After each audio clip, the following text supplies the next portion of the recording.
Continuamos, 7 de la mañana con 33 minutos. Gracias por los deseos a don Efraín Ordóñez. Felices y santos Reyes Magos. Hoy es Día de Reyes. Para los que profesamos la fe cristiana, la fe católica, es Día de Reyes. Y también para los que les gusta, digamos, la rosca de Reyes, seguramente, con las medidas de bioprotección y de bioseguridad, por favor, a comprar la rosca de Reyes. Bueno, el día de hoy. Hablemos en Día de Reyes con la ministra de Educación, María Brown. ¿Cómo le va, ministra? Bienvenida, buen día, feliz 2022. Fabricio, igualmente un feliz 2022 y un también feliz Día de Reyes a todos quienes nos escuchan.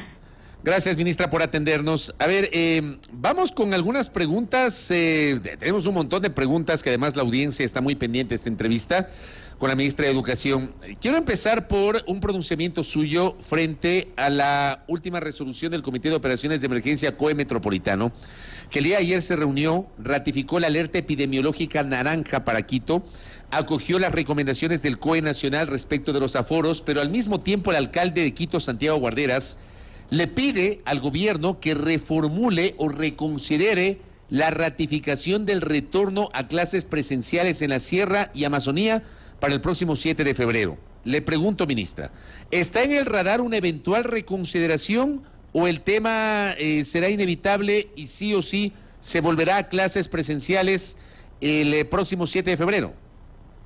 Fabricio, siempre está en el radar una reconsideración. Estamos en pandemia y en sesión permanente del COE Nacional para precisamente ver cómo evoluciona esta pandemia, y así lo hemos hecho durante toda la gestión, para sobre la base de ello poder rectificar, modificar o postergar fechas. Recuerden que esta fecha ya fue postergada una vez con precisamente la identificación de la variante Omicron y su llegada al país, y eso en su momento pues precisamente respondía a tener mayor información y poder tomar decisiones que sean en el mayor beneficio de la comunidad. Ahora no es la excepción. Continuamos revisando de manera permanente la evolución de esta pandemia y les pedimos estar atentos siempre a las resoluciones del COE Nacional para poder acatar cualquier cambio que se pueda suscitar en la fecha del 7 de febrero para el régimen Sierra Amazonía, en donde se tiene previsto que ya lleguemos a una presencialidad en aforo completo. Ahora estamos avanzando hacia una presencialidad que sigue considerando el distanciamiento como uno de los elementos fundamentales. 2.25 metros cuadrados de área es como calculamos el espacio que debe haber para cada persona que estaría asignada en una sola aula. Si es que es todavía, por supuesto, también voluntario para las familias la decisión de si sus hijos van a la presencialidad en la institución en la que están matriculados o si se mantienen en educación a distancia. Si es que el número de familias que quiere que sus hijos vayan de manera presencial supera el aforo que tiene el aula, entonces la institución educativa está obligada a presentar un cronograma escalonado de presencialidad en donde el grupo se divide en dos y tienen la mitad del grupo 3 horas presenciales y luego la otra mitad 3 horas presenciales en el mismo día, de manera tal que todos tengan la ventaja de tener ese contacto personal y la tutoría con él o la docente, y también que puedan tener un momento de interacción en este espacio educativo con otros niños. Y siempre, Fabricio, creo que hay que hacer esta reflexión a toda la comunidad. Pese a que nosotros estamos, por supuesto, monitoreando los casos de contagios que se han suscitado luego del feriado, que no dejan por fuera, por supuesto, a docentes y estudiantes que forman parte de la comunidad, una variante que ha incrementado el caso y el número de contagios, si llamara a esta reflexión si realmente nosotros, como familias, como sociedad, estamos priorizando la educación, le estamos dando la importancia que tiene, estamos poniendo primero la posibilidad de que nuestros hijos vayan a estudiar de manera presencial por encima, por ejemplo, de ir a una fiesta, por encima, por ejemplo, de ir a un lugar y sacarnos nosotros la mascarilla, porque los casos de contagios que ahora se están reportando en su gran mayoría no suceden en el espacio educativo, puesto que por supuesto venimos de un feriado, suceden en estos otros espacios. En ese momento, el momento que existe un síntoma, por favor no asistir a clases de manera presencial, ni docentes ni estudiantes, sino reportarlo a la autoridad para establecer pues las medidas de bioseguridad. Si ya han acudido a clases y presentan algún síntoma, por favor deben reportarlo para que todas las personas que han estado en contacto puedan pasar a formar parte del cerco epidemiológico y hacer un monitoreo.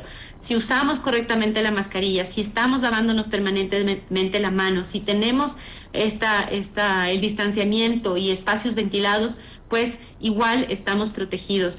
Entonces, eso es lo que nosotros debemos pensar siempre que estemos tomando una decisión respecto a nuestros hijos y a nuestra familia. ¿Cuáles son nuestras prioridades? Por supuesto la salud, pero la educación también es fundamental.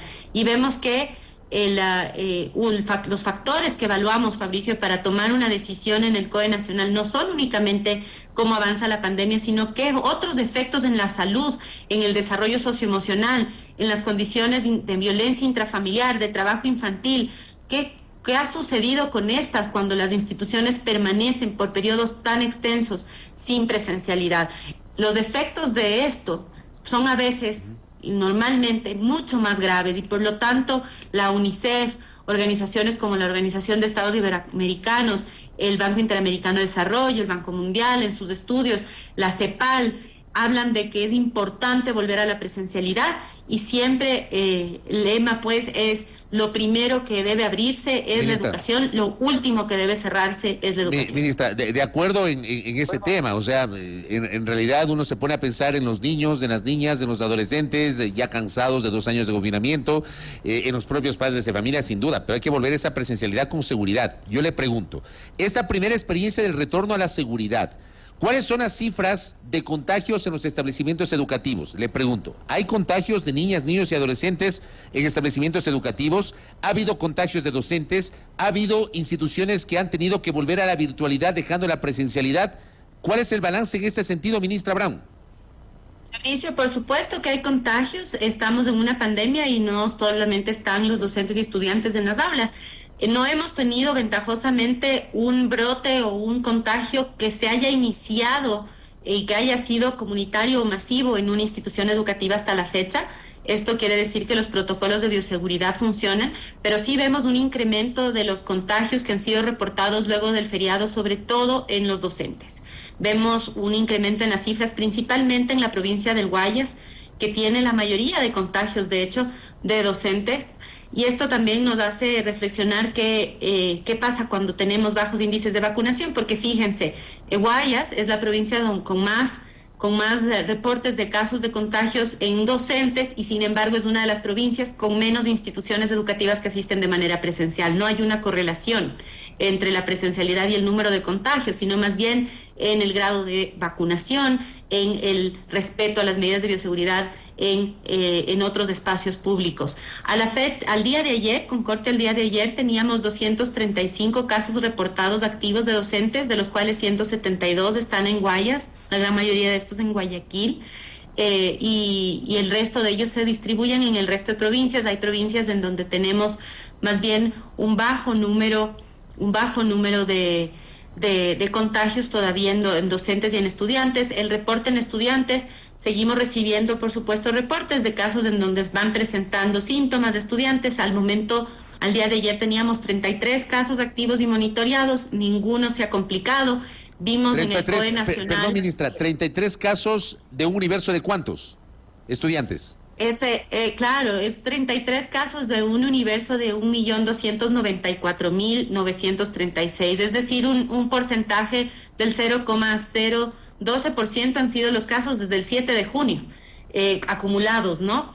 Y en este momento tenemos estos 33 casos activos. Nosotros pensamos que van a subir, este indicador va a subir, porque el momento que existe un incremento en contagios en toda la comunidad, por supuesto también los niños y los docentes forman parte de esas cifras. Por lo tanto, lo normal es que también haya un incremento en esos contagios. Lo más importante es decirle a la ciudadanía, hay que respetar esas medidas de bioseguridad, acudan a vacunarse. Hemos mejorado también en las cifras de vacunación en provincias como Pichincha, ya más del 90.49% de la población tiene 2 dosis de vacunación. Esto quiere decir que nos podemos contagiar, pero que los síntomas van a ser mucho menores. Los riesgos de poder complicarnos en la enfermedad también se reducen significativamente, y es entonces importante que en provincias donde ese porcentaje todavía es bajo, en Guayas es del 73%, podamos también abogar todos por esa vacunación. Ustedes saben, las medidas que se ha tomado en el COE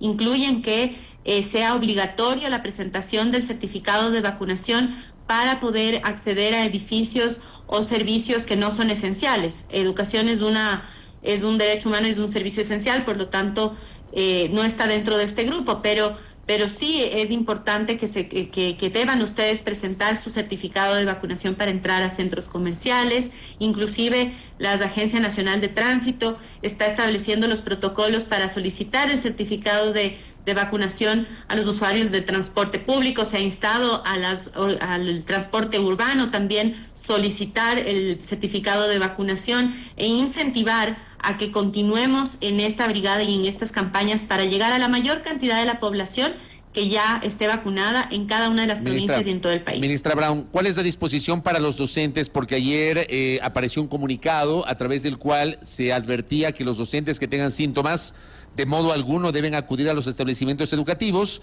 sino que deben ser valorados por una institución o por una unidad médica adscrita al Ministerio de Salud Pública y deben reportar a las autoridades. ¿Cuál es el alcance de esa disposición, le pregunto? ¿Y esa disposición está atada a casos positivos de contagios en docentes, ministra Brown? Esta disposición realmente, Fabricio, es un recordatorio del protocolo que ha estado vigente desde el 7 de junio. En el protocolo está establecido, si un docente o un estudiante tiene cualquier síntoma de COVID, no debe acudir a la institución educativa, sino reportarlo, por supuesto, para poder hacer el monitoreo y con el Ministerio de Salud Pública activar el seguimiento y los protocolos, en este caso la evaluación del docente en un centro de salud para determinar si los síntomas están asociados a COVID y tiene que hacerse una prueba PCR que son gratuitas. Como ustedes saben, la ministra de Salud ha indicado que ahora las pruebas PCR gratuitas no serán realizadas a libre demanda, sino que serán realizadas toda vez que un centro de salud haya verificado que los síntomas están o pueden ser asociados a COVID. Esto es lo que estamos haciendo con los docentes, no es para nada nuevo, es simplemente recordarles cuál es el protocolo, qué es lo que debemos hacer y que además no solamente los docentes, sino cualquier persona que labora o estudia dentro de una institución educativa debe tener esa previsión, ¿no? Si es que ya se está sintiendo mal, no acudir al centro educativo, reportar, pero sí ese mismo día el docente debe asistir a un centro de salud para poder recibir pues el diagnóstico necesario.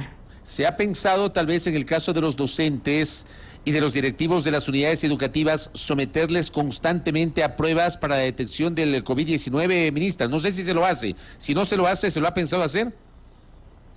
Se hacen evaluaciones aleatorias en distintos lugares de docentes para ir verificando también la evolución del virus. En este momento tenemos que priorizar los exámenes a personas que podrían tener síntomas y por supuesto se seguirán haciendo. Es importante, y esto es una labor que realiza el Ministerio de Salud Pública, en este monitoreo y en esta evaluación, incluir sin duda las pruebas PCR, pero también la secuenciación genética para conocer cómo avanza el virus, y esto es lo que evaluamos de manera permanente en el COE nacional y podemos ir verificando también si es que las medidas que se han adoptado están siendo respetadas, qué es lo que está sucediendo con el avance del virus en los distintos espacios, cómo afecta cualquiera de estas decisiones también en las otras esferas del desarrollo de nuestra sociedad, de nuestra comunidad, cómo han sido recibidas. Cada vez que tenemos una reunión, pues toda esta es información que se nos es presentada a todos los miembros plenos del COE Nacional para poder tomar medidas que sean las más acertadas y por supuesto también utilizamos y evaluamos información científica y de investigación a nivel nacional y mundial que nos puede informar cuál es la mejor decisión en beneficio de nuestra sociedad. Ahora, yo le pregunto a usted, porque ese también es un problema que se ha detectado en algunas unidades educativas. Es fundamental el lavado constante de manos y la desinfección con el uso del alcohol antibacterial o del gel antiséptico, y gel antibacterial para hablar con más propiedad. Y hemos recibido, yo incluso he leído algunos mensajes en el sentido de que hay unidades educativas donde no hay jabón, ¿ya? O no hay papel higiénico, qué sé yo. ¿Qué tipo de supervisión se está haciendo en ese sentido, ministra? Para que en esas unidades educativas haya jabón en abundancia, alcohol en abundancia y gel antibacterial en abundancia, ministra Brown. Se hace, Fabricio, también una inspección de la institución educativa en el momento que solicitan el plan de continuidad educativa para verificar que tengan estos insumos. Y se hacen también visitas aleatorias para verificar que estén abastecidas las instituciones de estos insumos. Sin embargo, si es que ustedes detectan, toda la sociedad o cualquiera de las personas que nos está escuchando conoce de alguna institución en donde ya estén faltando estos insumos, por favor que nos hagan saber a través de nuestros canales, el 1-800 de Educación, y también a través de nuestras redes sociales podrían también escribirnos. Nosotros estamos revisándolos de manera permanente para poder tomar las medidas y acercarnos a la institución educativa para verificar qué es lo que ha sucedido. ¿Cuál es la situación al mismo tiempo, ministra, de la infraestructura educativa, de aquellos establecimientos que todavía no han regresado a la presencialidad, que están en el radar posiblemente para el 7 de febrero, si es que no hay algún cambio? Usted en esta entrevista ha dejado abierta una posibilidad, dice que no está escrita en piedra esa fecha, que va a depender de las evaluaciones que se hagan hasta antes de esa fecha, pero ¿cuál es el estado de la infraestructura educativa? ¿Cómo están las escuelas y colegios de la República? Fabricio, como lo hemos mencionado anteriormente, la situación de la infraestructura educativa es grave, es crítica en muchos lugares, inclusive podríamos decirlo. Se hizo una evaluación de todas las instituciones, inclusive las particulares y sobre todo las fiscales, para conocer cuáles son los daños y las necesidades que tenemos en las instituciones educativas que no han recibido mantenimiento o no habían recibido mantenimiento ya por más de 2 años. Al haberse recortado todo el presupuesto en mantenimiento de infraestructura y también de mantenimiento correctivo. Esto, por supuesto, ha arrojado un saldo de instituciones educativas que están en muy buen estado, otras que ya tienen el permiso de funcionamiento con el PICE aprobado, que tal vez no están en estado ideal, es decir, todavía incluso aquellas que tienen estudiantes pueden necesitar reparaciones menores, arreglos, es decir, no están en perfecto estado, pero sí están en condiciones suficientes como para garantizar la seguridad de los estudiantes, y esas son en donde se ha dado pues la autorización de que puedan ser utilizadas. Y hay un número aproximado de 80 instituciones educativas a nivel nacional que no vamos a poder utilizar ni siquiera cuando lleguemos a la disposición del retorno al aforo completo, sino que se activarán en ellas lo que se ha denominado unos planes de contingencia, de reasignación de estudiantes a otros espacios, tutorías en espacios comunitarios, dependiendo el caso y dependiendo de la institución. Esto se da ya que tenemos que intervenir en estas instituciones de manera integral, y son intervenciones que requieren no solamente de presupuesto, sino también de tiempo. Son obras que en muchos casos duran entre 6 y 13 meses. Hay instituciones que fueron en su momento construidas de manera provisional, lo que se conocían como los campamentos provisionales, que nunca fueron sustituidos por un definitivo. Muchos de ellos tienen ya cerca de 10 años y están llegando al fin de su vida útil, y necesitamos ya pasar a una infraestructura definitiva. Pero esto sucede pues en un número importante de instituciones del país. Por lo tanto, el plan de intervención en la infraestructura y de la educación fiscal incluye e incorpora soluciones a estos problemas que no son menores y que nos tomará algún tiempo resolver. Ministra Brown, hay un tema que también genera mucha preocupación, y es que en algunos establecimientos educativos los padres han tenido que reunirse, los padres de familia han tenido que reunirse para buscar hacer colectas, recaudar fondos y poder solucionar problemas internos del establecimiento educativo, temas asociados a los insumos, al jabón, al alcohol, a la propia infraestructura, en unidades educativas públicas. ¿Tiene sentido eso cuando se supone que ese es un rol exclusivo, al menos primigenio, del Estado, ministra Brown? Fabricio, el Estado en este momento ha destinado un presupuesto suficiente como para garantizar la dotación de insumos. Y están, de hecho, desde el año pasado se han hecho procesos de compras y asignación de presupuesto a todos los distritos a nivel nacional, y entrega de insumos de limpieza y bioseguridad en las instituciones educativas, sobre todo los insumos de limpieza que forman parte de las medidas de bioseguridad, como son el jabón que tú mencionabas, ¿no? Ahora, una cosa, hay distintas formas en las que las familias aportan o apoyan en la institución educativa en cuanto a su infraestructura, su equipamiento, el mantenimiento de jardines. pueden trabajar en mingas, por ejemplo, con mano de obra para limpiezas, y eso está muy bienvenido. El que las familias se involucren en el proceso, el que las familias y la comunidad se interesen porque la institución esté en buen estado, que nos ayuden a pintar y tal. Lo que no está permitido, Fabricio, es que se exija contribuciones por parte de directivos o docentes, que se exija que se haga la entrega de algún estipendio o inclusive la compra de algún insumo de manera obligatoria. Si es que las familias o la comunidad quieren aportar a la educación, lo pueden hacer, deben reportarlo para poder registrar y llevar cuenta de cuáles son esas contribuciones, ese trabajo que están realizando. Ahora, las mingas de limpieza y eso son comunes, son normales y son bienvenidas.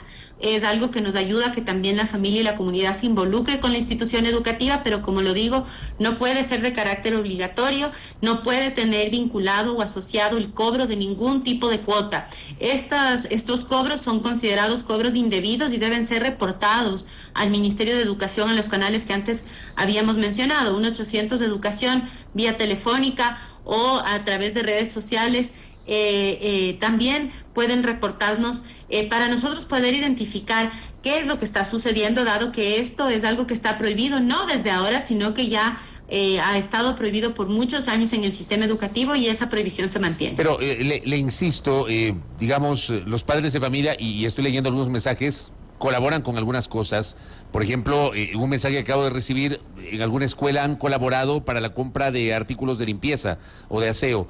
¿Eso es correcto, ministra? ¿No es una potestad del Estado, a través del Ministerio de Educación, el otorgar esos insumos, esos materiales en los establecimientos fiscales? Así es, Fabricio, como lo decía, esto es una responsabilidad del ministerio, se ha destinado los recursos necesarios para que así sea, y por eso, si es que, como en el caso de la persona que está escribiéndote, les han solicitado la compra de insumos que debería haber comprado el distrito educativo, les pedimos que nos hagan saber a qué institución educativa pertenece para poder hacer el seguimiento. Correcto, ministra. Tengo algunos mensajes en ese sentido. ¿Qué pasa, ministra, con el tema de los docentes? ¿Cómo está la situación de los docentes en el sistema educativo fiscal? ¿Hay suficientes docentes? ¿Están en proceso de contratación? ¿Va a haber un nuevo concurso este año? Sí, Fabricio, va a haber varios concursos. Tenemos que continuar en el proceso, que es un proceso que debería ser normal y más común en el sistema educativo, que es los concursos de méritos y oposición, que deberían darse con mayor frecuencia. El año pasado ya iniciamos con un proceso, primero de finalización de aquellos concursos que estaban en marcha, concluyendo así el Quiero Ser Maestro 7 y el Quiero Ser Maestro Intercultural Bilingüe 1, que ya nos permitió culminar un proceso que ya se había iniciado, y también aprender cuáles son los errores de esos concursos y poder subsanarlos en una revisión de cómo sería el proceso de concursos a partir de este año. A través de decreto ejecutivo, el presidente de la República redujo el plazo de concursos de 13 meses a 6 meses para poder hacerlos más ágiles. Este año tendremos también entonces ya la implementación de esta nueva modalidad de concurso en un formato más corto. En paralelo, estamos haciendo procesos de contratación a través de la plataforma Educaempleo, que son nombramientos provisionales y contratos ocasionales. Ahora vamos a iniciar con una contratación adicional de 1.800 docentes, y continuaremos en este ejercicio porque nosotros calculamos que a nivel nacional existe una faltante, digamos, una necesidad de sustituir aproximadamente 4.000 docentes que no han sido sustituidos en los últimos años. Al jubilarse docentes no habían sido reemplazados, y por lo tanto ahora tenemos que continuar. Asimismo, continuaremos con procesos de sectorización general. El año pasado realizamos el primer proceso de sectorización general después de 5 años, y por supuesto esto ha hecho que más de 2.000 docentes se hayan podido beneficiar de una sectorización luego de algunos de ellos incluso 10, 15 años de estar solicitando estos traslados. Hay algunos que todavía quieren y han solicitado traslados, es decir, por reubicarse en otras ciudades, y continuaremos por eso en procesos de sectorización general para tratar de abarcar la mayor cantidad de estos pedidos de reubicación de los docentes. Asimismo, iniciamos con el proceso de carnetización docente, el carnet virtual que ya está llegando pues a la gran mayoría de los docentes fiscales, va a permitirnos luego poder también negociar y tener para ellos unos beneficios adicionales al salario, que por supuesto también ha sido una promesa de muchos gobiernos que no se había cumplido y que estamos ahora pues ya poniéndola en práctica y cumpliéndola desde el año pasado. Los concursos de méritos de oposición también se llevarán a cabo con unas particularidades para instituciones educativas que tienen también especificidades, como son las instituciones fiscomisionales que tienen docentes fiscales como parte de la planta, las instituciones interculturales bilingües, la evaluación de la lengua y del conocimiento de los saberes ancestrales es muy importante, las instituciones de educación especializada, por ejemplo, las instituciones para personas sordas que requieren de docentes que dominen la lengua de señas, que sepan el braille, esto es importante, y por supuesto estos perfiles o estas particularidades van a ser consideradas de mejor manera en estos próximos concursos de mérito de oposición. Le voy a leer un mensaje que me escribe una docente, me dice: que haya concursos, pero que no haya trampa en los concursos. Todos nos quejamos porque no se puede ganar. Me dice una docente y le traslado tal cual el mensaje, ministra. ¿Qué le parece? Gracias, Fabricio. Bueno, siempre estamos revisando que los procesos sean absolutamente transparentes y creo que al poder hacer estas pruebas que son elaboradas por una institución que es autónoma, que es el Instituto Nacional de Evaluación Educativa, y sumarlo a la revisión de, por supuesto, los perfiles que tiene cada uno de los docentes en esa fase de oposición y méritos, pues, por supuesto, reducimos los riesgos de que haya discrecionalidad. Si es que existe alguna irregularidad, los procesos contemplan una fase de apelación. Es un proceso jurídico, es un proceso legal en donde se puede hacer una revisión si es que hubiera existido cualquier irregularidad, pues, y entonces les invitamos siempre a estar pendientes de eso. Yo creo que también hay veces que existe una gran expectativa de un docente de ocupar un cargo, y cuando hay una persona que ha tenido un mejor perfil, pues obviamente, como siempre que aplicamos a cualquier trabajo y no lo conseguimos, hay una decepción, ¿no? Y más bien animarles a seguir formándose, a seguir capacitándose, porque mientras mejor es su carpeta y su perfil, el momento del concurso de méritos de oposición, también mejor es la oportunidad pues de ganar esa partida. Ministra, lo último, y le quiero dar seguimiento a un tema que fue terrible, una noticia de verdad espeluznante, la del 24 de noviembre, cuando se conoció que se encontraron caducadas 1 millón de galletas y 400,000 coladas para escuelas en Riobamba. ¿Qué seguimiento se le ha dado a ese tema, ministra? Han pasado 2 meses desde que ocurrió justamente esto. Efectivamente, este fue un caso en donde se detectó en una bodega un número importante de kits de alimentación escolar. Hicimos un rastreo con los números de serie para identificar efectivamente a qué programa de alimentación escolar pertenecían. Estas fueron una modalidad de alimentación escolar en donde se entregaban unas coladas en polvo, unas coladas líquidas y unas galletas de arroz, que fue parte de un periodo en el cual el proceso de alimentación escolar estuvo a cargo de una empresa pública que estaba asociada al Ministerio de Agricultura. La investigación pues también nos ha dicho que parte de este proceso de compras fue justo en un momento en donde hubo el cambio del modelo y regresó el proceso al Ministerio de Educación, ya cuando comenzamos a adquirir lo que hoy forma parte de la alimentación escolar, que son las leches, los tetrapacks con jugos o leches y las barritas de cereal o galletas, que son un modelo completamente distinto al que estaba en estas bodegas. El proveedor que en ese momento estaba dotando de estos insumos habría colocado estas raciones en esta bodega, y por supuesto estamos siguiendo los procedimientos jurídicos para que haya las sanciones administrativas y jurídicas también que competen estos casos. Se trata de aproximadamente un número de raciones equivalente a $1 millón aproximadamente. Estamos hablando de sí, pues por supuesto es un rubro importante, es un monto, un número de raciones que equivaldría más o menos a la mitad de la dotación de un día de alimentación escolar, y pues lo estamos revisando y estamos siguiendo los procedimientos administrativos y legales que corresponden, porque por supuesto tenemos que velar porque esos presupuestos que en su momento en el año 2017 estaban asignados al Estado sean bien ejecutados. Estos son raciones que fueron elaboradas en el año 2016 y que caducaban en el año 2017. Correcto, ministra. Esto sí lo último, una pregunta que me envían. Y le quiero preguntar si es cierto que se desvinculó a personal de planta central del Ministerio de Educación, a personas que con contrato ocasional superaban 5 o 6 años. La norma es clara, el contrato ocasional tiene vigencia 1 año, pero cuando ya son más de 2, 3 o 4 años, ya se adquieren derechos irrenunciables. Me pasan este dato y se lo traslado, ministra. ¿Es verdad esto? Fabricio, este año concluyeron varios proyectos de inversión, proyectos que habían sido extendidos por muchos años en el Ministerio de Educación y que ya habían culminado en el mes de diciembre. Contratos asociados a los proyectos que fenecen terminan. Legalmente los contratos que se realizan con el sector público y en este caso para el Ministerio de Educación tienen condiciones específicas.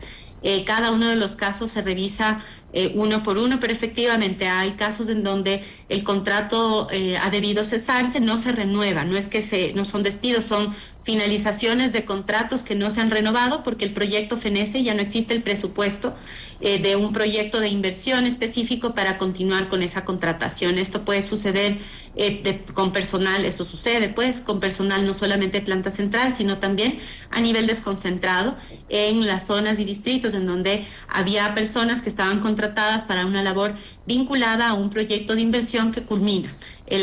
Al culminar el proyecto, por supuesto también la razón de ser de la contratación culmina, la justificación de la necesidad de esa contratación también y por lo tanto procede a no renovarse porque no existe pues el financiamiento o el dictamen de prioridad por parte de la Secretaría de Planificación de un proyecto que ya ha fenecido. Correcto, ministra Brown, gracias por el tiempo y por atendernos, que tenga un buen día.